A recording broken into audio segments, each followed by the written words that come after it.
सध्या सोशल मीडियावर अनेक व्हिडिओ व्हायरल होतात. त्याच्यामध्ये असा उल्लेख आहे की दिल्लीतनं सूचना आणि महाराष्ट्र सरकार स्थानिक स्वराज्य संस्थांच्या निवडणुकीच्या आधी म्हणजे जिल्हा परिषद, पंचायत समिती, महानगरपालिका, नगरपालिकेच्या निवडणुकीच्या आधी कर्जमाफीचा निर्णय घेणार आहे.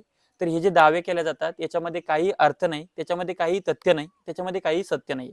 स्वतः राज्याचे मुख्यमंत्री देवेंद्र फडणवीस साहेबांनी एका कार्यक्रमामध्ये सांगितलेलं आहे की आम्ही 5,000 कोटी रुपये कृषी समृद्धी योजनेसाठी गुंतवणूक करतो आहोत. आणि त्यांना दुसरा प्रश्न विचारला होता की शेतकऱ्यांनी असं समजायचं की आता कर्जमाफी मिळणारच नाही. तर त्यावेळेस त्यांनी उत्तर असं दिलं होतं की यावर्षी पाऊसमान, हवामान आणि पिकाची कंडिशन चांगली आहे.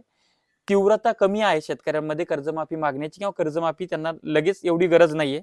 त्यांना गरज ही जर पुढच्या वर्षी वगैरे दुष्काळ पडला तर तेव्हा त्यांना अधिक गरज असू शकते. तर त्यावेळेस सरकार त्यांच्या कामी पडणार आहे. आणि आता जर आम्ही कर्जमाफी देऊन बसलो तर उद्या आमची क्षमता राहणार नाही, ही भूमिका त्यांची आहे. त्यामुळे स्थानिक स्वराज्य संस्थांच्या निवडणुका आधी कर्जमाफी होणार नाहीच.